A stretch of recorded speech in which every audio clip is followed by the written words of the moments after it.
Welcome back to our channel.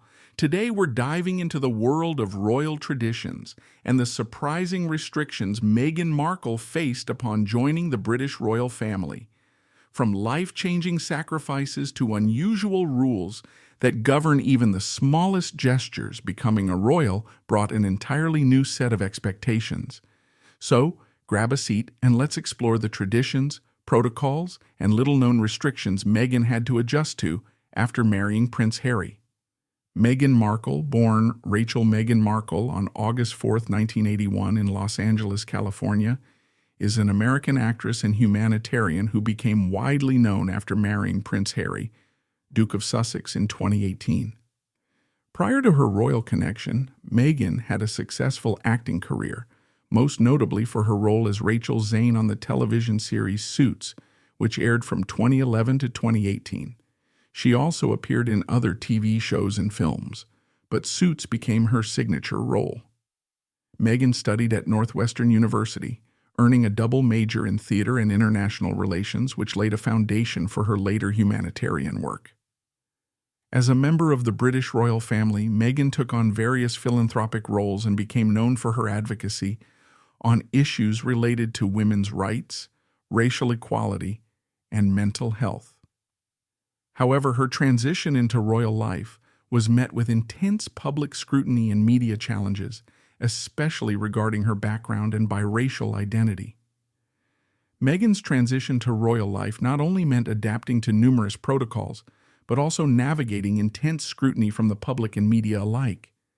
Many praised her for her fresh approach and willingness to tackle previously avoided topics, such as mental health and race, which resonated with modern audiences.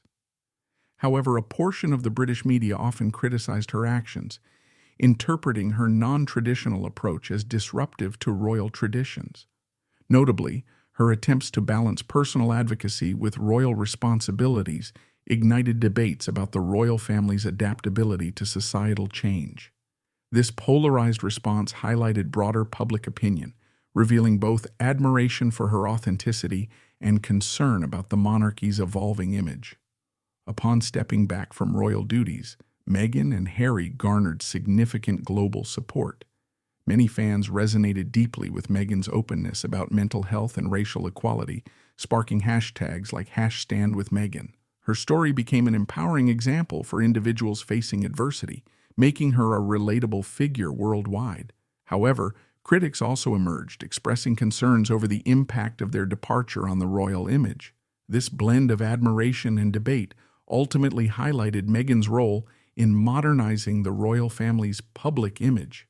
In 2020, Meghan and Harry's decision to step back as senior royals and move to North America generated widespread reactions from fans and critics alike. For many fans, the announcement was met with a surge of support, viewing the couple's choice as an empowering step toward reclaiming their personal lives and independence. Supporters praised Meghan and Harry for prioritizing their family's well-being over traditional obligations and for setting an example of resilience and self-advocacy in the face of intense media scrutiny. However, some fans expressed concern about the implications for the monarchy and felt a sense of loss over the Duke and Duchess's departure from royal duties. This decision, dubbed Megxit in the press, stirred passionate discussions on social media, where fans debated the potential for change within royal protocols and public expectations. Across platforms, many applauded their efforts to raise awareness about issues such as mental health, racial equality, and community empowerment through their post-royal work. For these fans, Meghan and Harry's transition represented a modern reimagining of royal influence, one that allows them to openly advocate for causes they deeply care about. After leaving their royal roles, Meghan and Harry relocated to California, where they established the Archewell Foundation, a nonprofit organization dedicated to various humanitarian efforts. Meghan also published a children's book titled The Bench, inspired by Harry's relationship with their son Archie. Through Archewell, Meghan and Harry continue to pursue projects focusing on mental health, climate change, and community support. With the creation of the Archewell Foundation, Meghan and Harry redefined their roles beyond royal duties, centering their work around compassion and impact. Their foundation funds initiatives such as responsible tech grants, mental health support, and community development projects like restoring resources for the Inkwenkwezi preschool in South Africa. This work allowed them to bypass royal constraints on political and social activism, giving them the platform to support causes they care about deeply, from racial equality to climate resilience and mental well-being. Archewell's ongoing projects illustrate Meghan and Harry's commitment to community-focused, lasting solutions that align with their vision for a more equitable and engaged world. When Meghan Markle married Prince Harry, she stepped into a life filled with responsibilities and a complex web of royal protocols. Joining the British royal family required her to make numerous lifestyle adjustments and adhere to traditions she hadn't encountered before. One of the most significant changes included joining the Church of England, which marked a shift in her personal faith journey and commitment to the royal family's religious heritage. Another painful adjustment was leaving her beloved dog behind in the United States, symbolizing the sacrifices she made for her new role. Being a royal involves following certain rules that control not just public actions but also private customs, and Meghan soon learned these protocols. She had to let go of some of the more casual habits from her former life. Taking selfies, for example, became out of the question, as the royal family avoids them to maintain decorum in public. During her first official event with Prince Harry, when a fan asked for a selfie, Meghan gracefully declined, explaining, "We're not allowed to do selfies." This rule aligns with the Queen's personal preferences, as she finds the sight of cell phones pointed her way during engagements somewhat distasteful. Autographs, another custom familiar to Meghan from her acting career, also became prohibited. To minimize security risks, royals are advised against signing autographs, which could potentially be exploited if misused. The transition to royal life required Meghan to adapt swiftly, taking on these traditions and the expectations that accompany them as she embraced her new role within the British monarchy. Meghan Markle's reactions to royal protocols reveal a balance between respecting tradition and subtly challenging norms. While Meghan adapted to many aspects of royal life, such as following strict dress codes, avoiding political discussions, and limiting public displays of affection, she often added her own touches. For example, she and Prince Harry frequently held hands at public events, a modern approach that stood out from the typically reserved interactions seen in the British royal family. She also embraced and promoted social causes, often championing topics like mental health and gender equality, which were generally not discussed openly by the royals. Meghan was reportedly vocal about her feelings on the limitations imposed by royal protocol, including how she felt silenced by the expectation to maintain neutrality on political and social issues close to her heart, such as racial equality. These reactions and her modern approach led to mixed responses from the public and media, sparking debate about whether the monarchy should evolve or remain strictly traditional. Autographs from the royal family carry certain risks, primarily due to concerns over signature forgery. This is why members of the family avoid signing autographs. However, some royals have found ways around the rule. Prince Charles, for instance, often offers an apology when asked, though he once made an exception by signing Charles 2010 for a man affected by a natural disaster. Meghan followed suit in 2018 when a young girl asked for her autograph. She didn't sign her name but wrote, "Hi, Caitlin," adding a personal touch without breaking protocol. Another restriction Meghan faces is voting. The royal family's relationship with the government requires them to stay politically neutral. Meghan, who previously voiced her political beliefs openly, is now expected to refrain from participating in elections, aligning with a long-standing convention. Although there's no legal rule preventing royals from voting, the UK Parliament website clarifies that it is seen as unconstitutional for the monarch, and by extension, the royal family, to vote in elections. Similarly, expressing political opinions publicly is off-limits. Royals are expected to remain neutral and avoid engaging in political discourse, a challenge for Meghan given her prior history of activism and public advocacy. Before joining the royal family, Meghan Markle was known for her active support of causes and her outspoken stance on political issues. She had previously posted a photo on Instagram of Hillary Clinton with a heartfelt caption endorsing her, and she had also voiced opinions on Brexit. However, as a member of the royal family, Meghan was expected to remain politically neutral and no longer publicly share her views. In addition to political restrictions, royals are not permitted to hold political office. Holding a public office could be seen as an undue influence, since the royal status inherently carries weight, potentially swaying public opinion or leading to personal benefits, which is why such roles are strictly off-limits for any royal family member. In terms of dress code, after Meghan and Prince Harry announced their engagement, excitement around her ring was matched by surprise at her bare legs. Traditionally, royal women are expected to wear nude stockings for formal occasions. According to royal expert Victoria Arbiter, this guideline is one of the more consistent requirements in the royal dress code, likely something Meghan was unfamiliar with at the time.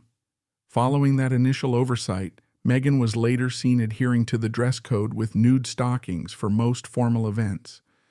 Another royal rule she had to adjust to was waiting for the Queen to retire for the night before going to bed. When staying together, family members are expected to stay up until the Queen decides it's time to call it a night. Traditionally, they gather together after dinner, and only after the Queen retires do others follow. Princess Diana was known to have challenged this rule, occasionally heading to bed before the Queen. Additionally, becoming a royal meant Meghan had to leave her acting career behind, a transition similar to Grace Kelly's when she married Prince Rainier III of Monaco. For Meghan, it meant stepping away from her role on Suits and her career in Hollywood. In a BBC interview, she explained that she didn't view it as a sacrifice, but rather as a new chapter, with Harry affirming that despite the challenges, they were committed to facing everything together. After the wedding, Meghan could no longer travel alone. She was assigned royal protection officers, as all royal family members require extensive security, especially during public engagements and royal tours.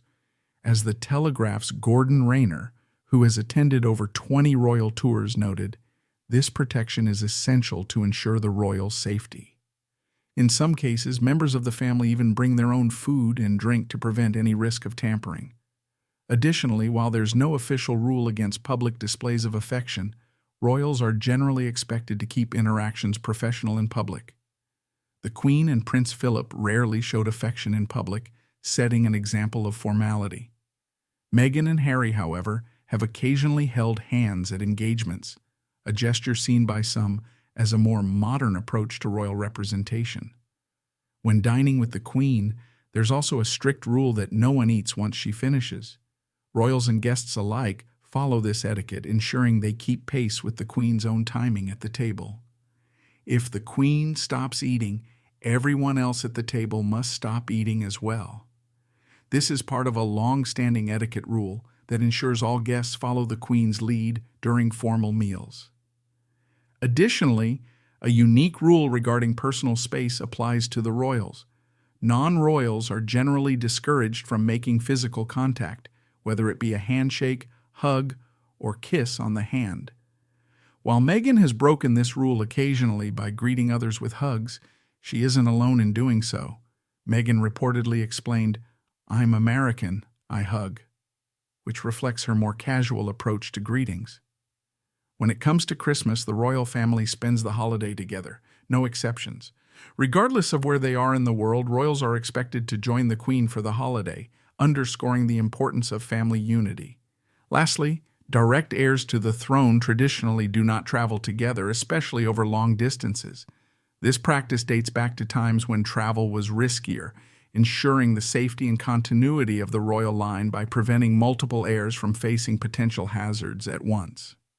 Nowadays, although travel is generally safer, the royal family still avoids traveling together when possible to uphold this long-standing protocol. Per royal guidelines, bold or dark nail polish shades are not permitted. Instead, royals are expected to stick to natural tones like nude or pale pink. Queen Elizabeth, for instance, has famously favored the light pink shade ballet slippers by Essie since 1989. Following her first royal engagement, Meghan Markle deleted her personal social media accounts and her lifestyle blog, The Tig. Although she appreciated her followers over the years, she chose to close her accounts, as confirmed by Kensington Palace in an official statement. Royals generally avoid social media, with Princess Eugenie as the sole exception who maintains a personal account. In addition to etiquette regarding social media, even the way royals drink tea is specific. Royals are taught to avoid slurping when drinking tea, which, while seemingly minor, reflects the particular etiquette expectations for royal members. Meghan had to practice the art of drinking tea properly before her first tea session with the Queen. Royal tea etiquette requires that one holds the teacup by pinching the handle between the thumb and forefinger while supporting the base with the middle finger. Stirring is done gently without clinking, and one must avoid raising the pinky finger. It's also essential to drink from the same spot to prevent lipstick stains from spreading around the cup, with the golden rule being to never slurp. In addition to tea etiquette, Meghan also learned the Duchess slant, a poised sitting posture ideal for long sittings while maintaining elegance. This involves angling the legs to one side with knees and ankles together, a pose that royal etiquette expert Micah Meyer describes as perfect for direct camera angles, ensuring a graceful appearance in front-facing photos.